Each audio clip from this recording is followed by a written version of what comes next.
और मेरे यारो, welcome back to my channel. मैं हूं आदर्श यार। अभी तो आपने जैसे सुना होगा, जैसा माहौल चल रहा है जिसमें बताया जा रहा है सीबीएसई का एग्ज़ाम कैंसिल होगा, नहीं होगा।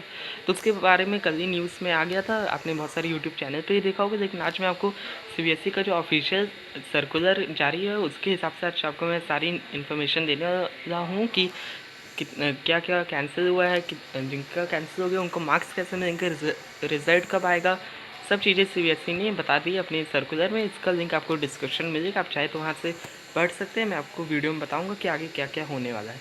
वीडियो के एंड तक बने रहेगा। चलिए स्टार्ट करें।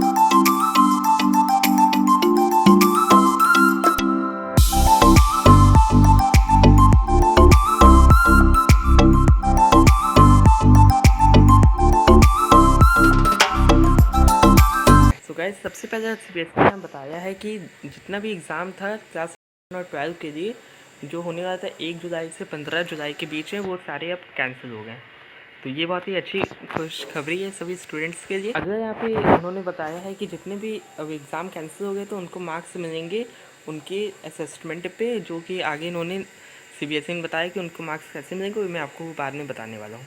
तीसरा, इन्होंने न्यूज़ यहाँ पे दी हुई है कि जितना भी रिज़ल्ट है स्टूडेंट्स का वो निकल जाएगा 15 जुलाई के आसपास। हो सकता है कि 1-2 दिन कम ज़्यादा हो जाए, लेकिन 15 जुलाई तक आपका रिज़ल्ट आ जाएगा। तो ये भी एक अच्छी बात है, क्योंकि बहुत सारे हायर एजुकेशन इंस्टीट्यूट्स में उनका एग्ज़ामिनेशन होता है, एडमिशन होता है, तो उसके लिए सीबीएसई अब लेट नहीं करना चाहती, इसलिए उनका एग्ज़ाम का रिज़ल्ट जल्दी आने वाला है 15 जुलाई को। और यहाँ पे चौथा इन्होंने न्यूज़ दिया है क्लास 12 के रिगार्डिंग, जो कि बहुत अच्छा है कि जितने भी एग्ज़ाम 1 से 15 जुलाई के बीच में कैंसिल हुए थे उनके लिए क्लास 12 के लिए उनको असेसमेंट के बेसिस पे मार्क्स मिलेंगे। लेकिन अगर कोई स्टूडेंट है वो अनसेटिस्फाइड अपने मार्क्स से, जिसने लगता है कि उसने ज़्यादा तैयारी की थी और उससे ज़्यादा डिज़र्व होना चाहिए मार्क्स, तो उनके लिए सीबीएसई एक ऑप्शनल एग्ज़ामिनेशन कंडक्ट कराएगी। और उस ऑप्शनल एग्ज़ामिनेशन में जो भी पार्ट लेना चाहे वो स्टूडेंट ले सकता है। लेकिन अगर उससे को बाई चांस मान लीजिए कि उनको एवरेज के हिसाब से 60 मार्क्स सब में मिल गए, लेकिन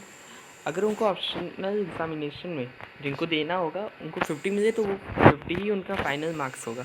तो बाद में वो कह नहीं सकते हैं कि नहीं हमको 60 ही चाहिए। तो इसका हल्का ध्यान आप लोग रखिएगा। वैसे सीबीएसई का ऑप्शनल एग्ज़ामिनेशन कराएगी उन स्टूडेंट्स के लिए। फाइनल न्यूज़ ये है कि जो स्टूडेंट्स अपने मार्क्स से अनसेटिस्फाइड है, जैसे ही जो इन्वायरमेंट है वो कंडक्टिव हो जाएगा एग्ज़ाम लेने के लिए, जैसी कंडीशन हमारी अच्छी हो जाएगी, वो सेंट्रल गवर्नमेंट से परमिशन लेके अपना एग्ज़ाम कराएंगे कंडक्ट। यहाँ पे एक और न्यूज़ आ रही है, जो 5वीं न्यूज़ है हमारी, कि क्लास 10 के लिए अब कोई भी एग्ज़ामिनेशन नहीं होने वाला है और रिज़ल्ट आ जाएगा हमारा 15 जुलाई को। नेक्स्ट न्यूज़ भी वही है कि क्लास 12 का भी रिज़ल्ट हमारा 15 जुलाई को आ जाएगा, और बाकी मार्क्स कैसे मिलने वाले हम लोग आगे जानने वाले हैं। तो गाइस, से पहले बहुत ज़्यादा ही कन्फ्यूज़न हो गया था, बहुत सारे स्टूडेंट्स को ये भी डर लग रहा था कि अब उनके मार्क्स तो ख़राब आएंगे, क्योंकि जिन्होंने एग्ज़ाम दिया है क्लास 10 वालों के लिए मैं एग्ज़ाम्पल दूँ तो उन्हें बहुत सारे लोगों ने इस बार बहुत मेहनत से एग्ज़ाम दिया था, तो उनको लग रहा था डर, क्योंकि ऐसे वक्त में करप्शन बहुत ज़्यादा ही होता है। क्योंकि स्कूल कहते हैं कि आप जितने ज़्यादा उन लोग मनी की डिमांड करने लगते हैं और कहते हैं कि पैसे दीजिए और मार्क्स दीजिए, ऐसा कुछ सिचुएशन हो जाती है। तो उनके लिए सीबीएसई ने बहुत अच्छा यहाँ पे डिसीजन लिया है, जो मैं आपको बताने वाला हूँ। तो सबसे पहले कि जिन स्टूडेंट्स का कंप्लीट एग्ज़ाम हो चुका था क्लास 12 के लिए, या जितने भी एग्ज़ाम हुए थे कंप्लीटेड हो गए थे उनके एग्ज़ामिनेशन, उनके रिज़ल्ट, उनके जितने भी कॉपी चेकिंग है वो उसी के बेसिस पे आएंगे। अब आते हैं जिन स्टूडेंट्स ने 3 या 3 से ज़्यादा सब्जेक्ट का एग्ज़ाम दिया था, उनके एग्ज़ामिनेशन के मार्क्स बेस्ट 3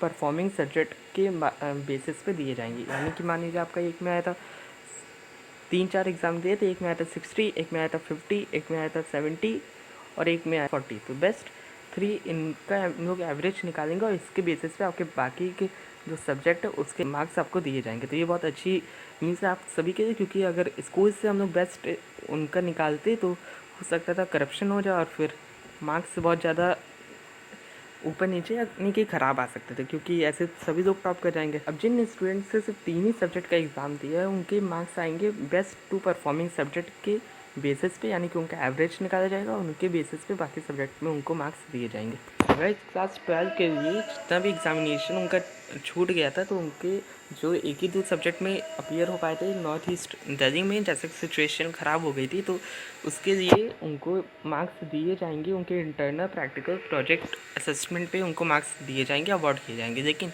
अगर कोई स्टूडेंट अनसेटिस्फाइड है तो उनके ऑप्शनल एग्जामिनेशन भी कंडक्ट किया जाएगा सीबीएसई की तरफ से। जैसे ही वो यहाँ पे कंडीशन इंप्रूव होती है, जैसे कि आप सभी लोग जानते हैं, तो उसके बेसिस पे उनको मार्क्स दिया जाएगा। लेकिन मैंने जैसे पहले ही कहा कि जिन स्टूडेंट्स के मार्क्स अगर ऑप्शनल एग्जामिनेशन में कम आते हैं एज़ कम्पेयर टू प्रैक्टिकल और जो इंटरनल असेसमेंट के बेसिस पे, तो उनका ऑप्शनल वाला ही फाइनल उनका मार्क्स माना जाएगा। तो ये आप हल्का सा देख के कीजिएगा कि आप उस ऑप्शनल एग्जामिनेशन के लिए तैयार है कि नहीं। जैसे ही कंडीशन सही होती है वैसे एग्ज़ाम आपके लिए कंडक्ट किया जाएगा। सो गाइस सर, यही थी आप सभी के लिए न्यूज़। इस पीडीएफ का लिंक मैं आपको डिस्क्रिप्शन दे दूंगा, आप चाहे तो इसे खुद वहाँ जाके पढ़ सकते हैं। देखिए, अगर आपको 10 के लिए अच्छी गाइडेंस चाहिए एकदम प्रॉपर, तो आप अभी हमारे चैनल सब्सक्राइब कर दीजिए। वीडियो पसंद आए तो वीडियो को लाइक कीजिएगा। मैं मिलता हूँ आप सभी अगले वीडियो में। Till the time, bye bye and be an alpha.